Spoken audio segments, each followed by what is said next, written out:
Coming up, the NBA schedule is out and the Nets should be destined for a much slower start than last season. Could that lead to a top draft pick? I'll dive into that after this.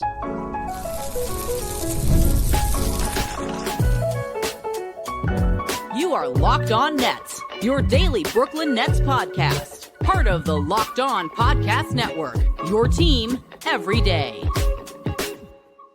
Welcome in to the Locked On Nets podcast right here on the Locked On Podcast Network. It's your team, the Brooklyn Nets, every single day. I'm Erik Slater, Brooklyn Nets beat reporter for ClutchPoints.com. Thank you for making me your first listen of the day. The show is 100% free on all those great platforms. Today's episode is brought to you by Monarch Money. Take control of your finances with Monarch Money. Use code LOCKEDONNBA at monarchmoney.com for 50% off your first year. On today's show, I'm going to be breaking down why I feel the Nets are going to struggle to start this season and how that could lead to them finishing higher in the draft lottery standings than last year. So let's get right into it. The NBA released their schedule last week, and the Nets have a really tough stretch out of the gate. And obviously, we know last season, the Nets were in a similar situation last season in terms of the goals and the objective. The goals last season were obviously securing a top draft pick via a tank and also player development. But last year, that first objective really got muddied by their hot start. They started the season off 9-10. It actually led to some questions about whether that team was too good to tank and whether they would actually try to make a play-in push or whether they would try to bottom out and take some measures to do that. It ended up being the latter, but that 9-10 start really put them behind the eight ball in regards to the tank race and the draft lottery standings. They tried to make up some ground, but ultimately were only able to finish sixth and then drop to the eighth pick in the draft, which was obviously a disappointing outcome. But this year, looking at the Nets schedule, I am projecting a much slower start than 9-10 and what the team did last year. And part of that is tied to personnel, which I'm going to get into shortly. But just looking at the schedule and the slate that the Nets have early on, you look at it, 12 of the Nets' first 19 games are against postseason teams from last season. That's one of the hardest strength of schedules early in the entire league. And I said 12 of 19 are against postseason teams from last year. You look at the non-postseason teams during that stretch that the Nets are going to face.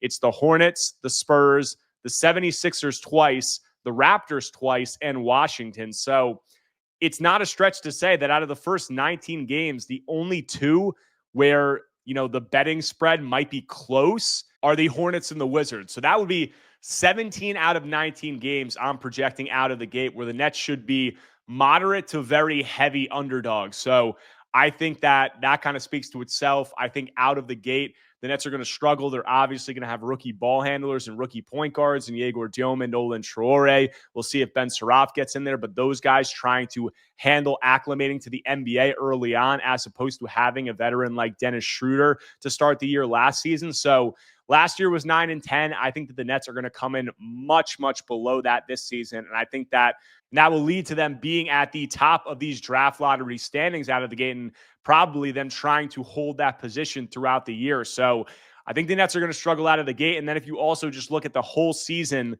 and what the schedule entails for them there, the Nets have 14 back-to-backs this season. That isn't too high. The most in the NBA is 16. The fewest is 13. So for teams, so the Nets are on the lower end of that. But if you look at these back-to-backs and you break them down, 12 of their 14 back-to-backs feature travel. So they're not home. The Nets are going to have to fly to one end. And those are very difficult games to win when you're traveling on a back-to-back. So that's 12 of their 14. That's one of the higher rates in the league for travel back-to-backs as opposed to just having a home and home.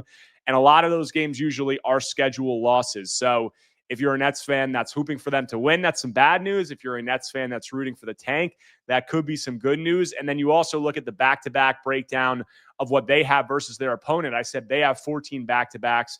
Their opponents have 12 games, or they have 12 games where their opponents are going to be on back-to-back. So they have two more back-to-backs than their opponents. And that difference, that -2, ranks 21st in the NBA. So the Nets are not coming ahead there. And really from the back-to-back perspective, they're not coming out ahead and they're not benefiting relative to some other teams, which to some fans might be a good thing. To some fans, obviously, might be a bad thing. It's always interesting, covering a tanking season. It was really interesting last year and this year we're continuing to do it, and the fans, I think, are going to be split, but I do think a lot of people are going to be focused on the Nets draft position. And from a scheduling standpoint, I think that it's boding well in regard from the Nets, having a cleaner start to a tank than they did last year.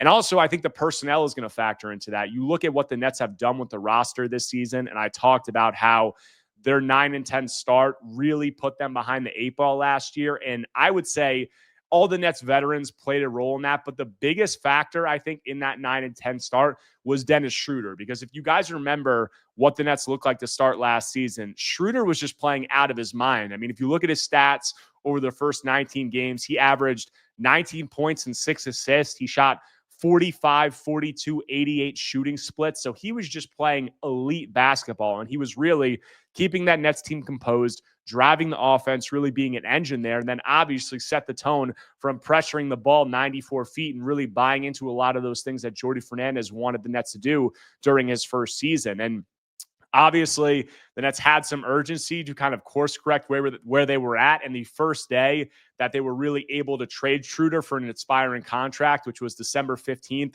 when the free agents who had signed the offseason before became eligible to be traded, they literally traded him the first day that they could. So they were trying to get off him, obviously, and correct the tank. But this season, you look at going from a guy like Dennis Schroeder at the start of the year, who was handling the bulk of the ball handling responsibilities and the point guard responsibilities, and you're transitioning from there to Yegor Dioman, to Nolan Traore, maybe Ben Sarafa, as I said, gets in there. But rookie ball handlers, it's going to be a really tough transition for those guys. It always is, especially a guy like Yegor Dioman. I think he's going to have some trouble acclimating to full point guard responsibilities out of the gate, because he's a guy who has struggled as a ball handler, has struggled handling pressure from high-level defenders, and this is going to be a huge step up for him from what he saw at BYU and what he saw at Summer League to what he's going to face defensively at the start of this coming season. And also the Nets, strength of schedule, as I said, out of the gate is going to be tough. So he's going to be facing some high-level teams and some veteran guys who are really going to get after it. Same thing with Nolan Traore, a little bit of a better ball handler, but obviously the shooting's a question.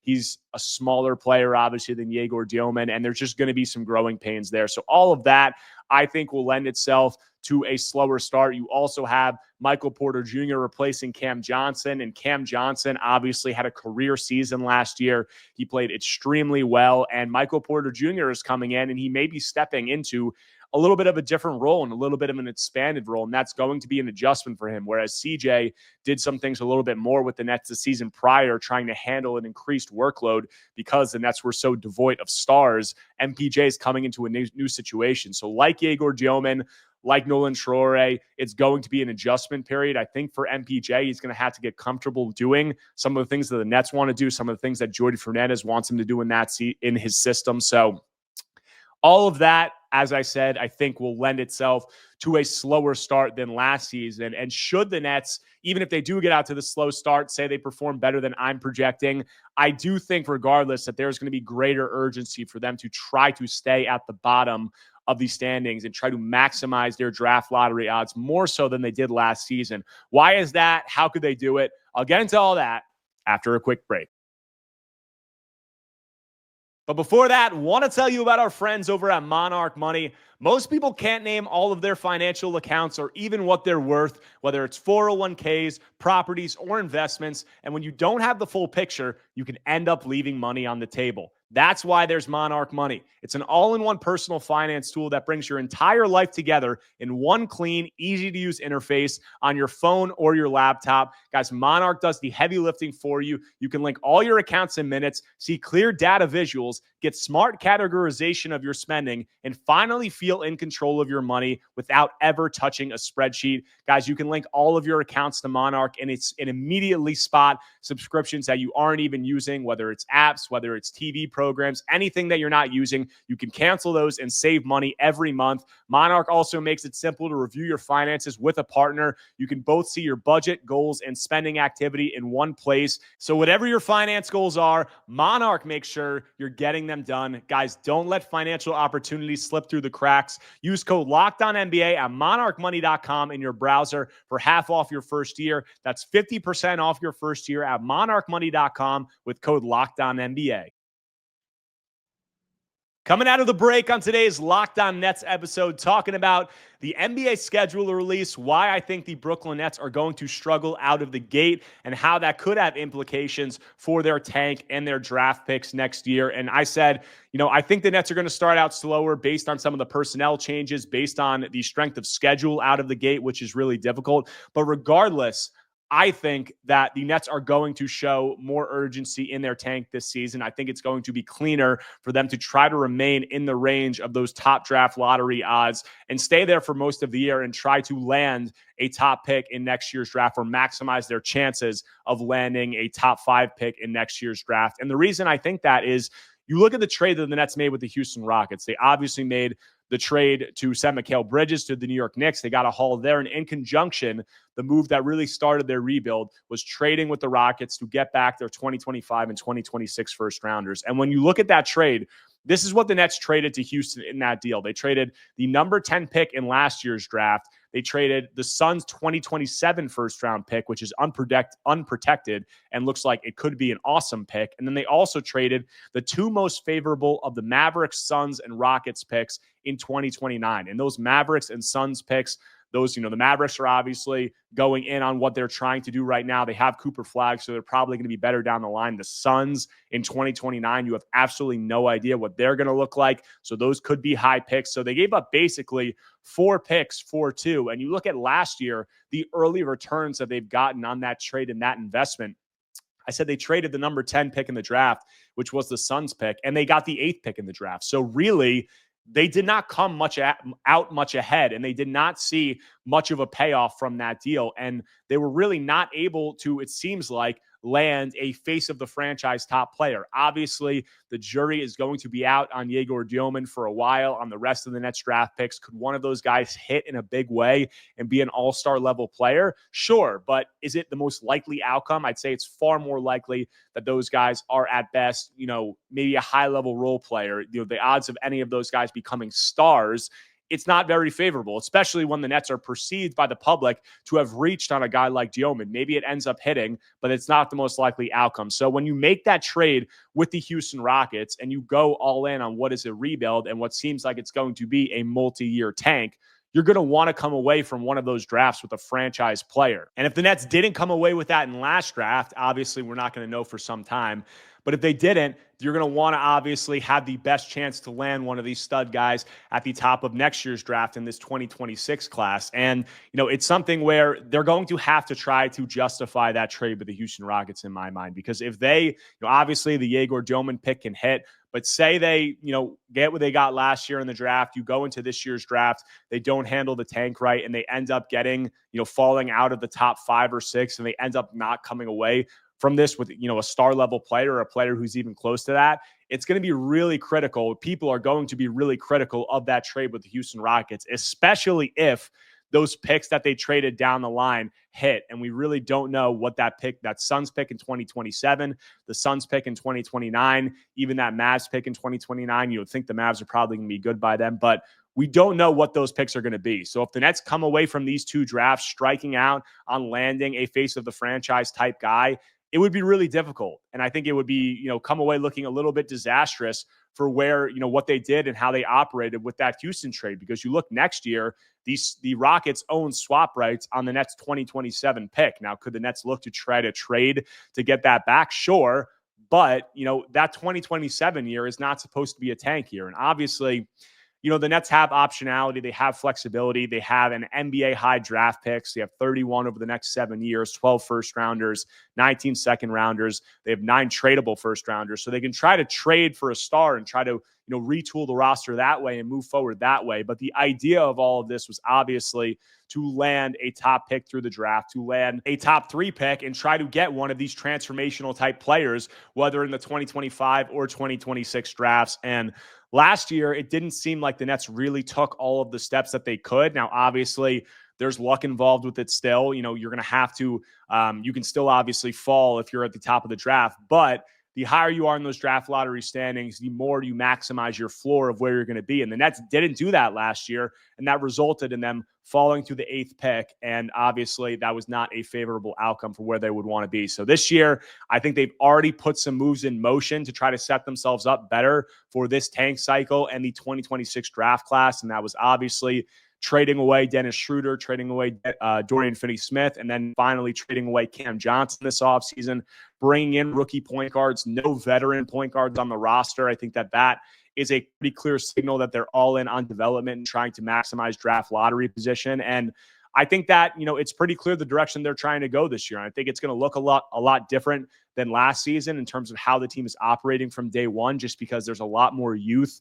There's a lot less, clear cut, like real veteran leaders like a Cam Johnson or like a Dennis Schroeder or like a Dorian Finney-Smith out the gate. So I think that should lend itself to more losing, but I think it's still going to be a fun season for fans to watch because obviously you're going to have an eye on those 2026 draft prospects. And then also you're going to have a big eye on the development of the Nets rookie first round picks. And there's 5 of them, which is an NBA record. So there's going to be no shortage of guys to watch there as well as the Nets second year guys that they have coming in. But all of this, I said, is geared towards landing a top pick in the draft. And there are some prizes really in this 2026 draft class. So a quick look at who those guys are, who the Nets could potentially target, and why there is going to be such a heated tank race this coming season.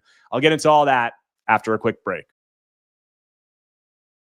Coming back from the break, closing out today's Locked On Nets episode, talking about the Brooklyn Nets schedule release, why I think they're going to struggle out of the gate, and how I think they're going to operate in a potential tanking strategy this coming season. And I want to say, obviously, I know some of you guys don't like hearing about tanking. A lot of you think tanking doesn't work. And I understand that. It's a terrible way to have to operate as an NBA franchise or as just a sports team in general. We mostly see it happen in the NBA. But it's a harsh reality of what needs to be done at this point, because a lot of people say, why should the Nets tank this season? Why shouldn't they go for it? And I counter with really go for what? If you look at the alternative of what the Nets could be this season, what do you want to try to get to be a middling playoff team? If there's not a star trade available or something that even makes sense, or something where they could fast track the timeline without mortgaging the entire future, whatever moves those are probably at best going to put the Nets maybe close to the play-in. And that's really the worst place to be in the NBA, especially in this modern CBA where spending is restricted. There's kind of a hard cap, obviously, with the aprons. And if you talk to people around the league, bringing in homegrown, rookie scale talents, guys on rookie contracts who are cost controlled, is more important than ever before. So that is really why the Nets are going the direction that they're going. And I think I think it's going to be a lot cleaner of a tank from the start. And I think the Nets are going to have a better chance this season to be atop those draft lottery standings, which does matter because you're going to get a lot of people obviously coming in and saying, look, the draft lottery odds are flattened. We saw last year the Mavs had a 1.7% chance or whatever it was, move up to the number 1 pick. We saw the top teams fall out of the top 3, and that's true. But it still is about the floor. And if you finish with the worst record in the draft, in the standings, you have the top draft lottery spot. The worst you can be is 5th. If you finish 2nd, the worst you can be in 6th. And regardless of that, the probabilities of you going into the top 3 or landing the top pick are still higher. It's still a numbers game regardless. And I think the Nets are going to try to be near the top of the draft lottery standings. And who are the prizes? It's really a strong 2026 draft class, and a class that's really starting or already has and is continuing to build buzz within NBA circles. You look at these guys, and last year obviously was viewed as one of the best drafts of the 2000s. You had Cooper Flagg. Obviously, you had Dylan Harper at the top. You had all the guys behind them. And this year is really close to that. There might not be a Cooper Flagg level prospect, but it's pretty damn close. And the top guy in this draft class is Darren Peterson, and he is drawing just rave reviews from scouts. NBA teams are just going to be salivating over this kid. He's a 6'5" wing, 6'10" wingspan, going to be playing at Kansas this coming season. If any of you guys have seen Darren play, he's just an unbelievable prospect. Some are already calling him one of the most complete guard prospects of the decade. He's just a natural shot creator, an explosive athlete. Really great handle, explosive towards the rim, good feel for the game, soft touch, shooting ability, explosive athleticism, all of it. he is the guy that seems like has the lead right now to be the number one pick in this draft, and he's an extremely high-level prospect. Just to give you perspective, I talked to some scouts and guys that work for NBA teams at Summer League, and most of them said that they would have Darren Peterson ahead of Dylan Harper if he was in last year's draft, probably behind Cooper Flagg, but he's that level of prospect. He's a really, really elite dude. So that's the top of the draft. Then you also have guys right now behind Darren who maybe could overtake him, like AJ DeBansta, Cam Boozer, Nate Ament. That rounds out what a lot of people are considering the top four, and a really strong top four. DeBansta, 6'9" wing, will play at BYU. A lot of people have had him in conversations as the top prospect in this class for the last year. He's, just a natural scorer. He's got some playmaking ability. He's got elite defensive versatility, elite athleticism. You look at Cam Boozer. He's 6'9" forward. He's going to play at Duke. Another guy, great size, can score off the dribble, can shoot, can guard across multiple positions, is just an extremely competitive player and one of the best high school players that we've probably seen in a long time in terms of what he's won and how he competed and really led his team at that level. Also, Nate Ament, I said, rounding out that top four. He's a 6'11" wing, has incredible size. He's going to play at Tennessee this coming season, a guy who's comfortable handling the ball. He's got elite shot-making ability. So there is, it seems like, a really strong top four with Darren Peterson being the prize and the top pick and number one. But this is another draft class in 2026. We heard for, the whole draft cycle, the whole last season with the Nets, obviously, there being a focus on their draft pick, how strong this 2025 draft is. And the top of this 2026 draft is perceived to be close to just as strong with some really elite prospects.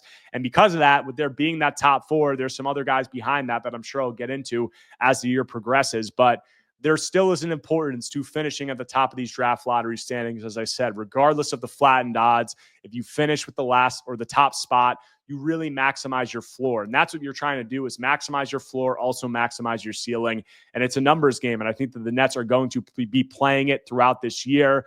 But that's all I have for today on Locked On Nets. We're going to have more about the NBA schedule. We'll have more about the Nets rookie prospects. We'll have more about some of their returning players and what we're going to be looking for from all of them as I roll on through August. But if you guys do not already, make sure to subscribe to Locked On Nets on YouTube and wherever you get your podcasts, whether Apple Podcasts or Spotify. Smash that like button if you enjoy the content. That only takes a second. I really appreciate it. It really helps for the algorithm. Also, definitely leave a comment. That helps as well. Let me know what you think about the Nets schedule. Let me know if you've watched any of these 2026 draft prospects. Let me know what you think about how the Nets are going to operate this season. We're going to have a lot more Nets talk. I'll be rolling on through August, so I'll be back tomorrow talking more Brooklyn Nets basketball.